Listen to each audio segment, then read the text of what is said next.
content over everything. Woo. Okay, assalamu alaikum wa rahmatullahi ta'ala wa barakatuh. Peace to all the people out there. I'm going to keep this short today. What I am about to speak, the subject I'm going to speak about is the subject of, it's a small subject so it won't take too long. It's basically a notion being put about that Muslims are responsible for introducing, oh, thank you, for introducing the idea of castration into Africa.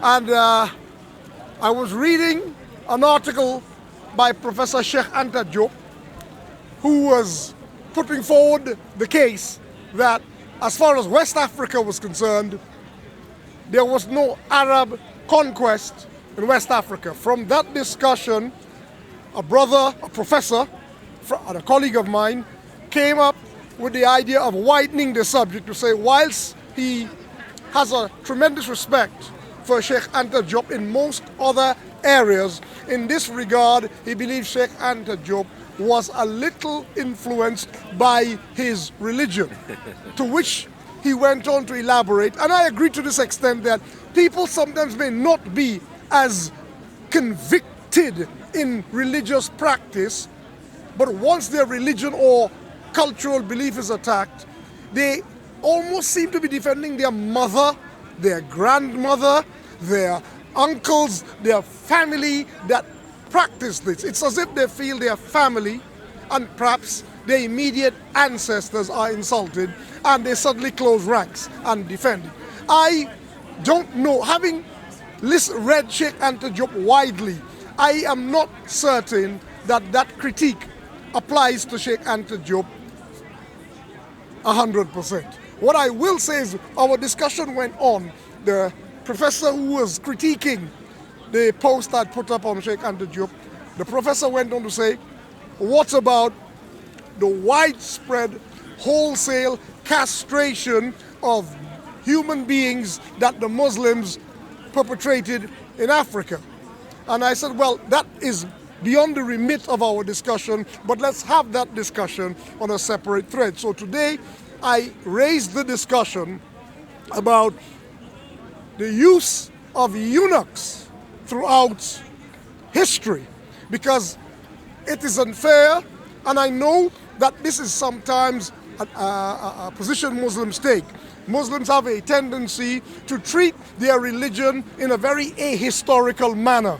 And if you treat a religion in an ahistorical manner, do not be surprised if your critics treat the religion likewise in an ahistorical manner. As a person who comes from a background of anthropology, and today you might want to call me the apologist anthropologist, for a person who comes from the background of anthropology, I like to situate any cultural phenomena in its context, its geographical context, its historical context. You have to look at these things as a part of their times. So when I looked at castration, and I think a lot of men are going to be very much concerned, black men, males in particular, would be concerned whenever a subject like that comes up. You only have to mention the word testicles and men become very sensitive. Yes, sir. And you can cause people to lose sight of the facts just by mentioning something like African men were castrated wholesale and en masse. Now I want to unpick that most of this research is from, and I don't want to give him an unnecessary plug, it comes from a book by Ronald Segal called Islam's Black Slaves. Ronald Segal, at the end of his book, well, I'll tell you why I think later. Let me deal with the substantive issue, and I'll tell you why Ronald Segal felt the need to bring that up. First of all, let's deal head on with the issue. Did Muslims castrate black people? Yes. Was it as wholesale in numbers as Ronald Segal made out? No. There is, first of all, number one, Ronald Segal deals in guesstimates, not even estimates. Now, when you take this back to its historical origin, you're looking at very, very flimsy facts. The facts are not there written. If you want to examine this, perhaps you have to, as we say, drill down beneath the Saharan sands and look at the skeletal remains. However, testicles are organs. You can't find evidence of castration on human skeletons. So what we are left with is oral tradition and what's written. There's very little that's written on the subject. So what Ronald Segal and others of his ilk are doing are dealing in guesstimates. Now, what I can say is this. Let's back this up a bit and put it in historical context. And now I'll have to preface this by saying this in no means attempts to exculpate Muslims from their role or from the fact that they have castrated human beings. But let's take it back further. First of all, what you have is this, and I'm going to deal with facts that hang on very little evidence, for there's very little written evidence to support most of this. So let me start with that proviso. You have to understand that what was called Arab civilization was basically what the Arabs picked up from what was left of the Roman and Persian empires after they had defeated them both. So the Mediterranean trade, the trade that was taking place in the Mediterranean was around what was called the Roman Lake. The Mediterranean Sea was called the Roman Lake, attesting to the degree of trade that was carried on in the territories that was conquered by the Romans. North Africa on one end and as far as England, but England was basically an outpost of the Roman Empire. It was mostly around the Mediterranean. Now, to the east of that would have been the Persian Empire.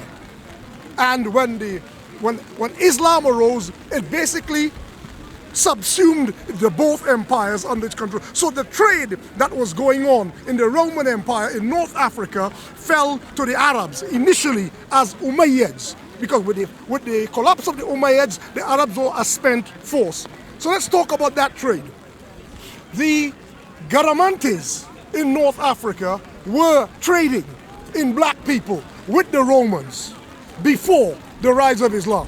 The Garamantes used to sell pygmoid peoples, short people, which gives evidence that there were short people, pygmies, I don't want to use the word, but it's an infelicitous term, were apparently living as far as the banks of the Niger River, what is called the Niger River today. Nowadays we just have them as localized in 8 parts of the Central African rainforest and the Kalahari steppe, right? But in the ancient days, it seems as though pygmoid peoples, again that word, were much more widespread throughout Africa. Now, that trade was not a trade in slaves, but a trade in goods, something called carbuncles, Chalcedon, ivory, leather, spice, all different, and slaves. Now, the difference with when the Arabs incorporated North Africa and the Persian Empire as part of their empire is that the Arabs, the trans-Saharan trade was facilitated by the introduction of the camel, which the Romans did not have. With the camel, the Mediterranean trade that they adopted from the Romans intensified. And with the camel, they were able to prosecute that trade deeper into the Sahara. The people actually who were the intermediaries in that trade were not the Arabs, but people that come down to us today as the Azawad or the Tuareg. The Berbers, who it is said were pushed into the desert by the Roman occupation of North Africa. These people became the middlemen in that trade, but where the camel could not go, they had to rely on the African polities on the southern shore of the Sahara in order to supply them with the goods from deeper Africa, from interior Africa. And so, with that sort of trade, you have people like Ouagadougou and Tekrur trading in ivory, in gold, and in slaves. So here we have an example you can find of kingdoms and empires, some Muslims, some not, trading in a range of goods, some of which included slaves. If we go further to the east, to the Nubian desert side of the Sahara, you have the ancient Nubian kingdom, which was a Christian kingdom. And what we know of that kingdom is that in 651, when the Arabs invaded, they defeated the Arabs, but in return for a cessation of hostilities on the part of the Arabs, they sat down to hammer out a treaty called a Pact. And a part of the provision of the Pact Treaty was that the Nubians would give a gift of 360 slaves per annum to the Arabs. Now, if we go back, I wanted to look at the Nubian region for a minute, because the earliest history I have, or a conventional history of Christianity in Nubia, is in the Bible, in the New Testament, where the Apostle Philip, this is written in the New Testament, I can't remember which book, but the Apostle Philip says that he saw an Ethiopian eunuch. An Ethiopian, they mean Kush in those days, black parts. Like when the Arabs say Blada Sudan, they meant anywhere south of that first cataract. So according to the New Testament, he sees this Ethiopian eunuch who turned out to be an emissary working on behalf of the Kandaka, the Candace, the queen of Nubia. In those days, the Nubian kingdoms were matrilineal and the rulers were often queens. So this eunuch was approached by Philip, and Philip taught him about Jesus and about Christianity, and it said he took the road back to Nubia where he introduced Christianity to Nubia. That's a kind of a term of art story, trying to give the explanation to how Christianity was peacefully introduced into Nubia. However, there are two things here. First of all, the emissary, the envoy, was a eunuch. And this is a pre-Christian kingdom. The Nubia of the eunuch was a pre-Christian kingdom. Now we know that the Byzantines practiced eunuchry.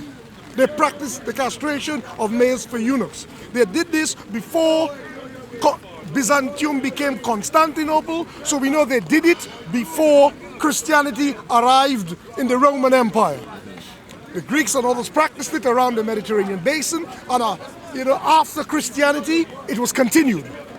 So, but here what we have is a situation where this guy, Philip, this apostle, is preaching to a pre-Abrahamic African who is already castrated, and he's working for the Nubian Queen. Which, if we can rely on that, because I'm saying I'm not gonna have it my way and say I consider Ronald Seagal's numbers to be guesstimates and I consider what's written in the Bible to be hard fact. I'm not gonna do that. But I'm gonna say we have to look at all this information. I think I prefaced my comments by saying most of the evidence is flimsy for everything. The evidence here, it's not like with how in transatlantic slavery, in a sense, they were hoist on their own petard because they kept such meticulous accounts. In transatlantic slavery, we have hard evidence. With trans-Saharan slavery, the evidence is not so hard. And that is the problem. When people start doing guesstimates, what you find. But let me finish with the idea of the castration thing. So, what I'm trying to do is locate. Assalamu alaikum. You all right, my brother? Yeah, we're trying to locate eunuchry and castration in the context. I don't like ahistorical deductions. I like us to look at things in context. There was Byzantium before Constantinople, which was pre-Christian. They practiced castration. The Byzantines continued to practice castration. The Muslim, but we have an example here of a pre-Abrahamic kingdom, Nubia, where the envoy of the Kandaka, or the Candace, the queen, was a eunuch. So we have at least one, if we can take the New Testament account as accurate, we have one example of a pre-Abrahamic African kingdom with a eunuch in it. Now, so we can safely assume in that instance that the Byzantine, Philip, the Christians did not teach eunuchry to the Nubians when they became Christian. All I can say is looking at, stacking up all the facts here, I can put all of this in context and say, look, Arabs did not introduce eunuchry into Africa. Arabs did not introduce slavery the concept of slavery into Africa. Yes, Arabs indulged in slave raiding. Yes, Africans indulged in slave raiding. Tuareg indulged in it themselves. But what we're looking at is a situation where, as far as the history is concerned, this was part of the socio-economics of the day. Now, we can look back on FGM. We will look back on FGM and wonder why our people managed to allow this to exist for so long. How did we manage to let young girls leave England, go to their mother country and during the school holidays and come back having been cut? People will have to talk about that. And it's the same way I'm not here standing on this platform trying to exonerate Muslims from having participated in as barbarous an act as castration. But what I am saying is, just like we're discussing slavery, we have to put it, locate it in its wider context and say that a lot of these people, the Byzantines, perhaps the Nubians and others, indulged in the castration of males. It is not sanctioned or permitted in Christianity. It is not sanctioned or permitted in Islam. But this, and I don't know what the difference is when we come now to pre-Abrahamic faiths, since there is no body of dogma, because the religion was integrated into the culture, it's hard to say whether the culture permitted it, tolerated it, encouraged it, or forbade it. It's very difficult because in the absence, in oral culture, in the absence of writing, written codified text, it's hard for us to look in the text and say, look, here's an example where Ifa, for example, says you may allow, the removal of the testicles of boys is permitted. Now, in terms of economics, in terms of pure economics, castration made no economic sense. And that's why I challenge the figures of Ronald Segal. Castration was such a slipshod operation in those days. It did happen, but it was such a slipshod operation. As many died as survived. As many people would die as would survive, especially if you're removing the male member as well as the testicles. As many humans would die. It made no economic sense. Slavery, in the final analysis, was an economic institution. If you're talking in terms, now one may counter that by saying in transatlantic slavery, sometimes 2/3 of a ship's cargo would be lost. But transatlantic slavery was underwritten sometimes by countries. The French produced letters of marque. Queen Elizabeth endorsed Hawkins and Francis Drake.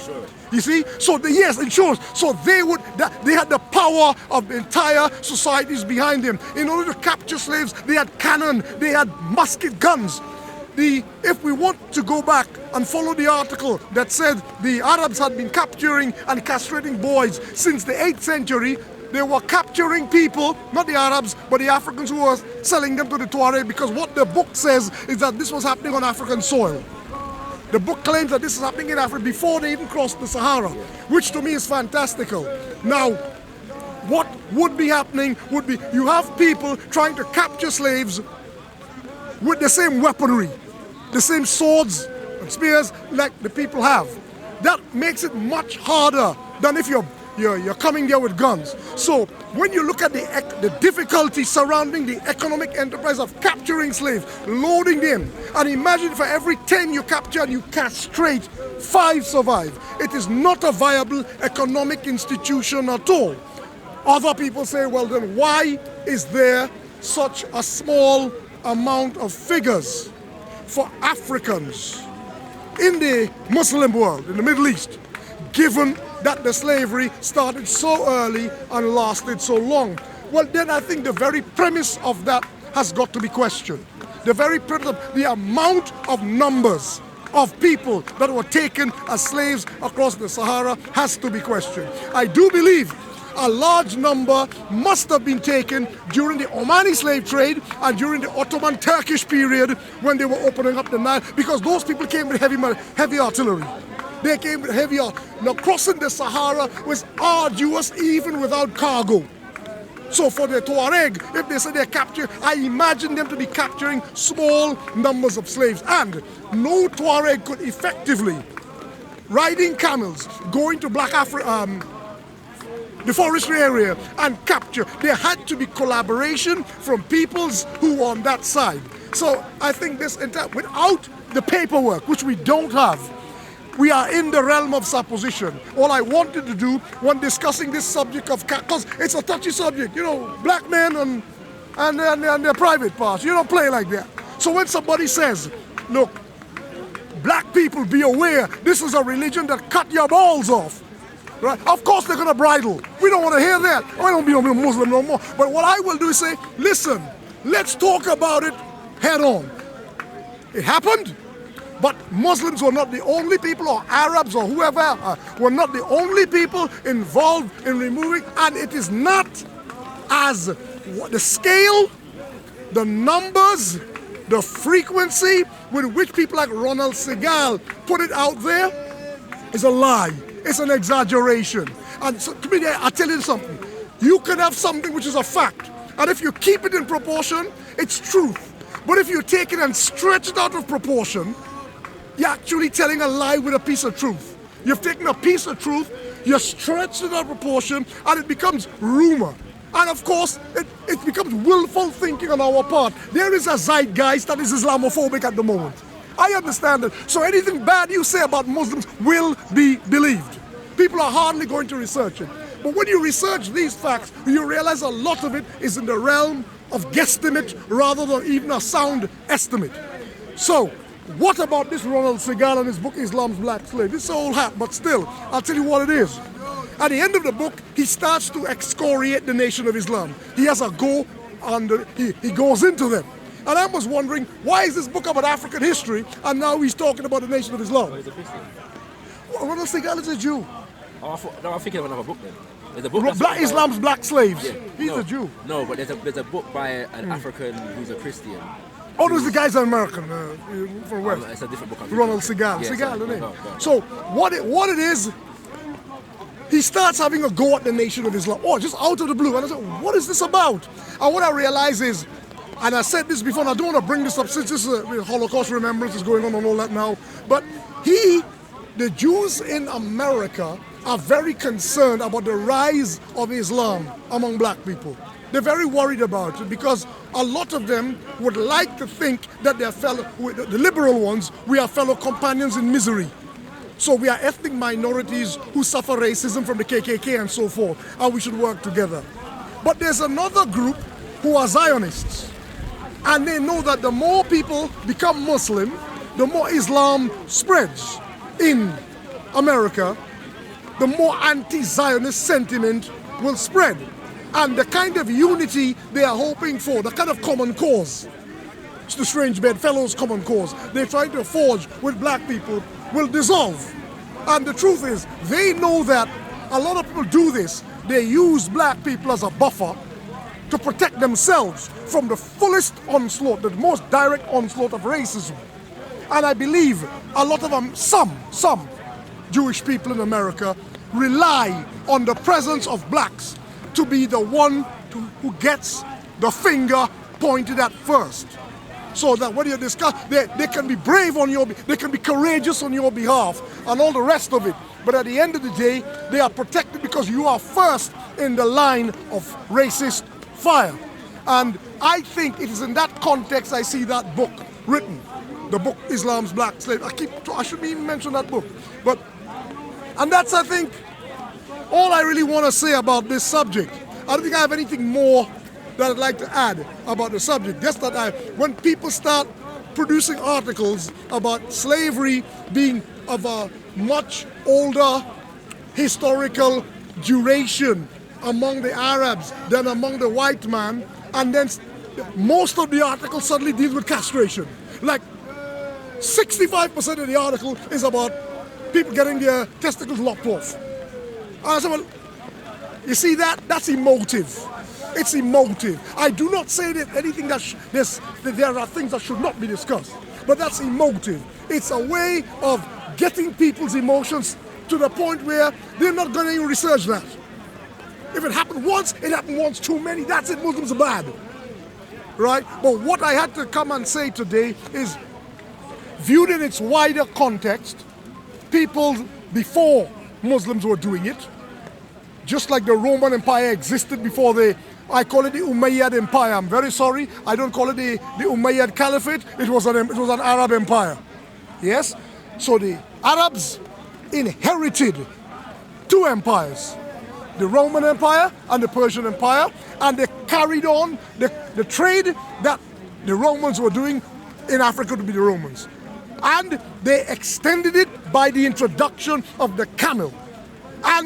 But however, when people say it was the Arabs who, in the article, this article gets really ridiculous, and start speaking about Arab presence in the Ivory Coast and places like that. No, not even the Tuareg got that far. Not even the Tuareg. First of all, the Arabs, the Tuareg were the middlemen in the trans-Saharan trade. So not even the Tuareg had got that far as Ivory Coast. If there are any Muslims involved in the Ivory Coast, it would be Mandingjula, in the towns like Kong and places like that. And that was much, much later in history. So there's a lot of ahistorical nonsense in the article itself that needs to be challenged. And I think that, without, at the risk of repetition, I don't think if there's anything I missed out, or if anything you want to... Two questions. Go on, yeah? The first one is, who wrote the article that was challenging Diop? It's on my page. Okay. It's on my page. Africa to... I'll find it. Yeah, it's on my timeline. Okay, I'll find it. And here's what it is. I posted something about Professor Sheikh Anta Diop. And I had said this, I like to be mischievous. I said, this is an article from Sheikh Anta Diop, which I think Afrocentrists would have preferred he had never written. And it was about Sheikh Anta Diop saying, as far as West Africa is concerned, there was no Arab conquest, nor was Islam imposed on his people by force. Now, the person who was not refuting it but tweaking it is a colleague of mine, and he was a personal friend of Sheikh Anta Diop's. So we both knew Sheikh Anta Diop, and we are both friends. He's a Trini scholar. I don't want to call his name. You know what I'm saying? Okay. You know. So he wrote a very interesting book you should get though, called the Renaissance in the Light of Jehuti. The Renaissance in the Light of Ancient Egypt. He's an Egypt. He's a chematologist. Right. Yeah, but okay. All right. Yeah. So the second question in here is in relation, because I'm not as well informed on the issue of castration. Yes. So I won't comment on that necessarily, except to put forward one argument that I've heard. Yes. And see how you would process this. In terms of the justification for castration, from one argument that I have heard put forward is one of the differences between Europeans who enslaved and Arabs who enslaved is in the preference for gender, in the sense of the fact that Europeans, in terms of who they captured or brought on the coast, were more concerned with able male bodies, whereas the Arabs were more concerned with able female bodies. And it has to do with the culture, in the sense of the fact that the Arab was more concerned with women in relation to the child rearing benefits, because the children born of such would be also considered Arab and would be raised Arab. So the reason for castrating the males was to not create any children of African males that, you know what I'm saying, that could inherit the identity of their fathers. Be the distinct African identity right, out there. What I'm saying, because that's how their culture adopted children, if that makes sense. You know what I'm saying? So the children belong to the father and that kind of thing. So it was, it was through that, it was patrilineal. It's a patrilineal system. Definitely. And so it wouldn't have been economic in that sense. Yes. Other than it's more political and economic in the sense of inheritance and how things are passed down the line. How would you process that? I find that hard. I find it hard to accept, because when you look at African slavery in the West, if you look at the figures, there's not much disparity between male and female in transatlantic. In the end, there was not much disparity between them, and even to the extent where they started breeding in places where the slavery was milder. Not like Haiti, where they died every 7 years to keep taking slaves. In other places, the slaves were breeding with slaves. Yeah. So you had to have a sufficiently large enough female contingent of slaves. I think perhaps what happened in Arab slavery, why could they not similarly have bred African males with African women? That could have happened. I think it's not so much that they castrated them. It could be, as you say, they preferred to take more girls. they took more goods. Or the number of slaves that they took is far less than the amount by these guesstimates. And if you have these people coming to just imagine you have a brother like him, brothers like all of us, we could be all gradations of Arab slaves, children. We could be all different gradations in color of Arab slave children on account of our fathers being the Arab. Which would actually answer the question in terms of... like why the Sudanese and all these people. Yeah, right, but that would actually answer the question in terms of why do we see not as many... if those numbers are true, yes, why is our presence there not as abundant as it doesn't... Our presence today doesn't reflect that level of abundance in the past. If it was more women and the so-called Arab enslavers were so-called breeding with the women over generations, it would make sense that that presence wouldn't be as readily visible today. Yes. Doesn't that follow? Yeah, it makes sense. I'm agreeing with that. I'm saying that what I've seen, when I look in the Arab world, I see there are pockets of pure Africans. But then I see, if you look at the features of the people, you have a gradation of people like us that can answer to the description as Arabs. And then you begin to wonder, just like the other guy who's a Berber, the kid that comes around, who's very fair-skinned, and then he could also be an Arab. So the concept of Arab includes children born of the Slav women, who may look like that brother, and children who, with a black woman, who look like me. So, and they are all answering to the Arab. The problem is this. By virtue of their paternal lineage. Patronage. The problem is this. When you take a place like Oman, and I was discussing Oman 2 weeks ago, and you find very dark people, and in Oman there's actually a Race Relations Act which prohibits any racial slurs. You can't be going around using words like abd and all that kind of foolishness in Oman like they do in the rest of the Arab world. But people have posited, is it because Omanis are the last of the original black Arabs?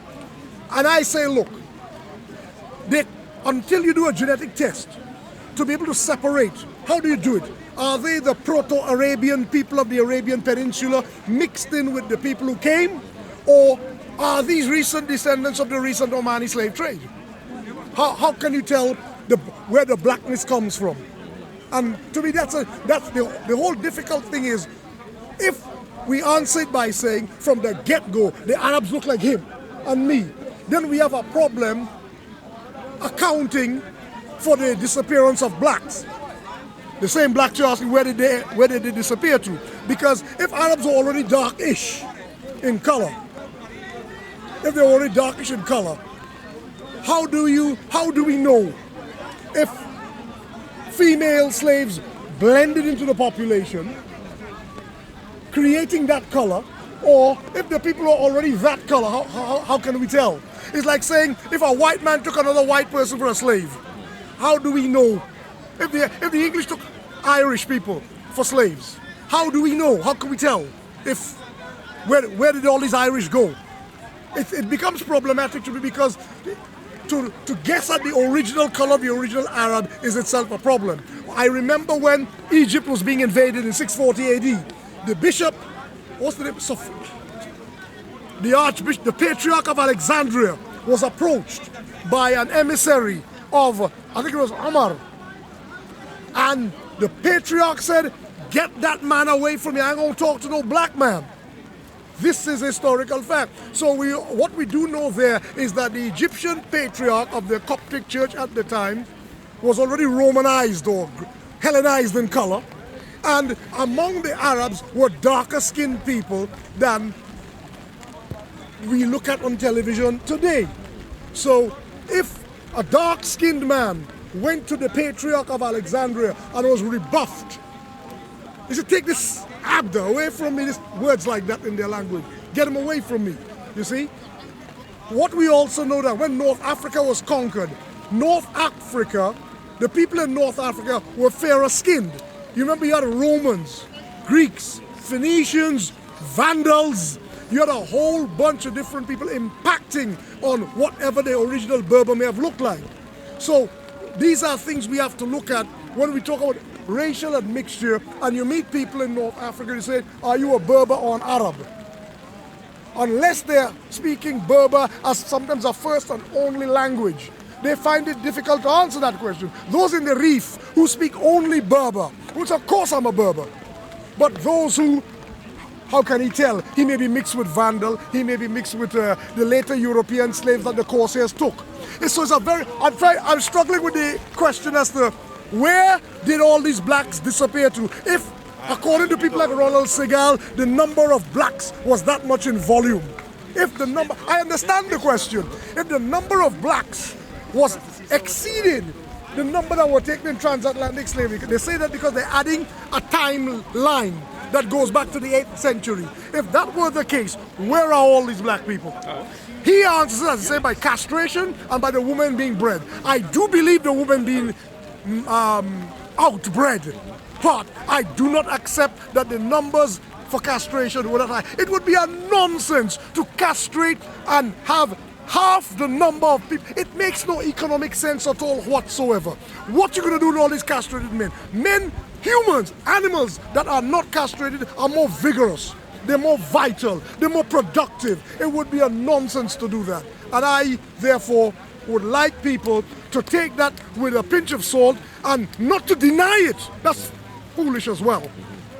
But to say that it was a part of a series of customs that were going around the Mediterranean basin at the time, even to the extent that it must be said that Philip the Apostle spoke to the Queen of Nubia's emissary who was castrated. And that was before Christianity was introduced into Nubia. You can't give one set of facts without adding that piece to the equation. And I think I will, if anybody has any question they want to ask on this, I'm good for that. I think I'll leave it there. And where is the, you all wanted to have another discussion about, so we draw a line under this now. Yes, sir. Yes, sir. And so, thank you all very much for your kind attention. I'm going to reset some of what you were saying more, and then we'll have a further discussion. Yeah, we need, there's very little in the form of writing. The problem is, most of the early accounts of the trans-Saharan slave trade, like most of the accounts of early Ouagadougou, in written form, were written by people like Al-Bakri. They were written by, not Arabs, but people who wrote in Arabic. You see? So it's very difficult to find, like because of oral society, it's what you're gonna get is a lot of what people said, some people said, and you know what Chinese whispers are like? Reported speech becomes distorted speech. So until you have something in writing, as I said, skeletally, you can't look at skeletons for their stones. You can't do that. But in terms of hard evidence, in terms of writing, we need to have more facts. And maybe time will bring that out. And as the facts change, we have to change our minds. This is the truth. This is what people, I don't like people being tied to an argument, my country right or wrong foolishness. I think history, we're discovering new ways to understand history. There are new techniques, like, you know, when I was a boy, there was no genetic anthropology and all that. Now there are things that I have to say, well, look, yes, now I have to change my opinion of that. This is not the case anymore. With this subject, I didn't come here to say Muslims never castrated anyone. What I'm here to say is this was part, you have to locate this in its wider cultural and historical context. The Romans were doing it before, and the Arabs basically inherited a Roman Empire on one side, Persian on the other, but we're not talking about the Persians so much today because North Africa was basically Roman. So that's what I'm saying. We inherited a series of customs and a series of things from the people that were there before the Muslims came on the scene. And like I often say about the Buck Treaty, we have to say, when things, until we have evidence of the contrary, we know that the Buck Treaty was the treaty of a victorious Nubian army over a defeated Arab army. And if the Nubians could supply them with slaves, I am led to conclude that slavery was not an unknown institution in the kingdoms of Nubia at the time. If they could just so easily part with 360 or something, 400 per annum, it must have been a part of their social structure, which to me does not indict them, because to me slavery was a part of social institutions around that time anyway. But I'm just saying, when people have a go, the Muslims introduced slave raiding to Africa, that's not true. And we have to say that when it's true, it's true. When it's not, it's not. Like I said, we may have shot the sheriff, but we did not shoot the deputy. We should take the blame for a lot of what we do wrong. We should put our hands up. But when we didn't do it, don't let anybody sweep it along with the zeitgeist. Oh yeah, let's say the Muslims did everything bad. That is equally wrong. Gentlemen, it's getting too wet. I'm gonna have to bow out. You know, look at this. I know you should have put the big coat today. Yeah, I didn't notice. I thought it was gonna rain and stop. I thought it was gonna. So You need to go TK Maxx and I'll get man, I'm soaking wet. Even this shoe is kind of not wet weather at all. Yeah. No, mine to me. Ooh. Gentlemen, look, I'm gonna run. I gotta go. I'll go dry off. Assalamu alaikum. Yeah, Raven, I'm gonna go. But keep me updated about. I will come next week and get filled in, yeah? Yeah. Gentlemen, I'm out.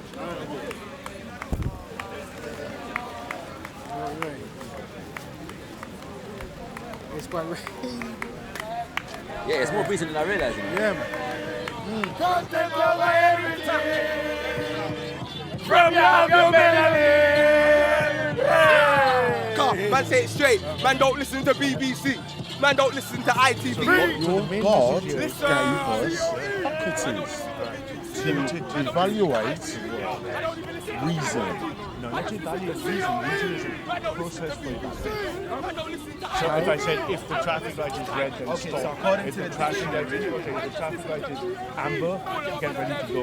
If the traffic light is green, go. sufficiently reasonable. These reasons we understand this in mathematics. We understand this. And it's Let me quote something. according to the dictionary. So this is not my opinion. This is not your opinion.